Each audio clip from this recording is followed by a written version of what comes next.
राजा रानी और विश्वासघात वैद्य की कहानी।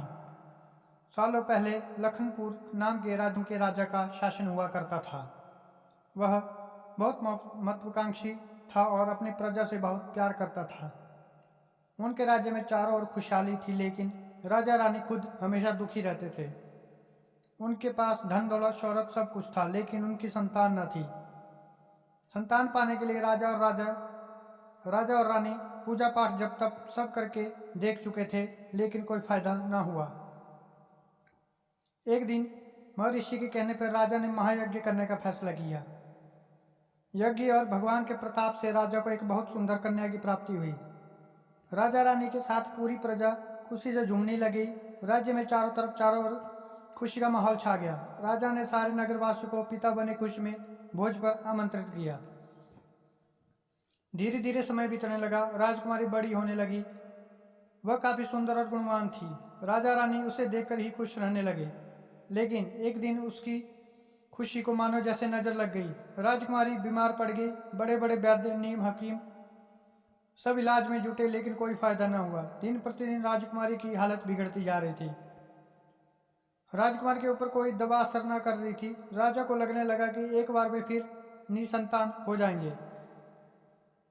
एक दिन दूर देश से एक वैद्य राजा के महल पहुंचा। देखने में वह बहुत अजीब था और उसने ठीक तरह से कपड़े भी न पहने हुए थे, जिस वजह से सैनिकों ने उसे राजमहल में प्रवेश करने से रोक दिया।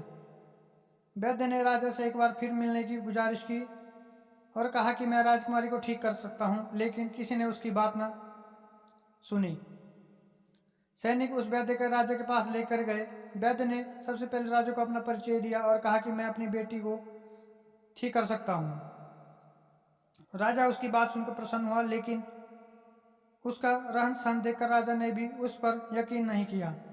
उधर राजकुमारी की तबीयत दिन प्रतिदिन खराब होती जा रही थी, इसलिए राजा किसी वैद्य पर यकीन नहीं कर पा रहे थे। लेकिन उस वैद्य का आत्मविश्वास देखकर राजा ने उसे एक मौका दिया। राजा ने वैद्य को बोला कि अगर राजकुमारी ठीक नहीं हुई तो अंजाम भुगत देने के लिए तैयार रहना। इस पर वैद्य ने बोला ठीक है, लेकिन अगर राजकुमारी ठीक हो गई तो मुझे क्या मिलेगा? राजा ने कहा जो मांगोगे मिलेगा। वैद्य राजी हो गया। राजा खुद उस वैद्य को लेकर राजकुमारी के पास गया। राजकुमारी बिस्तर पर बेजान सी लेटी हुई थी। ऐसा लग रहा था जैसे किसी ने उसका सारा नूर निकाल लिया हो। चेहरा दर्द में डूबा पीला पड़ गया था। वैद्य राजकुमारी के करीब पहुंचा और नब्ज टटोलने लगा। फिर उसने थैले से जड़ी बूटियां से तैयार की दवा निकाली और राजकुमार के मुंह में डाल दी। वैद्य ने राजा और रानी से बोला कि आपकी बेटी जल्दी ठीक हो जाएगी। वैद्य की बात सुनकर राजा रानी के मन में बेटी के ठीक होने की एक उम्मीद की किरण जाग उठी। ऐसे ही इलाज करते हुए 2 महीने बीत गए। धीरे धीरे राजकुमार की हालत सुधार होने लगा। उसके चेहरे की चमक लौटने लगी। राजा रानी के चेहरे भी खुशी से छलकने लगी थी। एक दिन वैद्य ने राजा से कहा, महाराजा राजकुमारी अब ठीक हो गई है। ये 1 महीने की पूड़ी बनाकर दे रहा हूँ, इसे समय समय पर देते रहना। इसके बाद राजकुमारी की पूरी तरह स्वस्थ हो जाएंगी। यह बीमारी दोबारा उनके पास भी नहीं फटकेगी। अगले दिन राजा ने वैद्य को अपने पास बुलाया और कहा कि मैं तुम्हारा इनाम देना चाहता हूँ, बताओ तुम्हें क्या चाहिए? वैद्य बोला, सोच लीजिए राजा जी, आप अपने वादे पर कायम रह पाएंगे? राजा ने बोला, तुमने मेरी बेटी को स्वस्थ किया है, बोलो क्या मांगते हो? वैद्य ने मुस्कुरा तो कहा, आपका आधा राज्य और बेटी का हाथ। इतना सुनते ही राजा आग बबूला हो गया। उसने कड़कते हो कहा, तुम होश में तो हो? अगर तुमने मेरी बेटी के प्राणों की रक्षा की ना होती तो तुम अब यमलोक पहुंच गए होते। उसने सैनिकों को आदेश दिया कि इसे राज्य से बाहर कर दिया जाए। वैद्य कुटिलता से मुस्कुराते हुए वहां से चला गया। इस घटना के कुछ दिन बाद बीते कि एक दिन फिर राजकुमार की हालत बिगड़ गई। उसका शरीर नीला पड़ गया।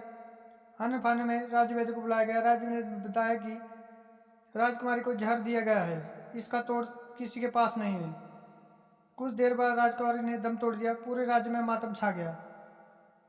राजा रानी शोक में डूब गए। छानबीन में पता चला कि वैद्य ने राजकुमारी को 1 महीने खाने के लिए जो पुड़िया दी थी, उनमें से ही एक पुड़िया में जहर था। वैद्य को पहले ही शक था कि राजा उसकी बात नहीं मानेगा। इसलिए उसने एक पुड़िया में जहर भर कर रखा था। उसने सोचा कि अगर राजा शादी के लिए मानता है तो वह जहर वाली पुड़िया हटा देगा, लेकिन अगर नहीं माना तो इसकी सजा राजकुमारी को भुगतनी होगी।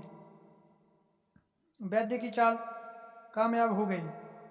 कहानी से सीख, हमें कभी भी दूसरों का बुरा नहीं सोचना चाहिए। आपको हमारी कहानी कैसी लगी ज़रूर बताएं और लाइक और सब्सक्राइब न करना भूलें। धन्यवाद।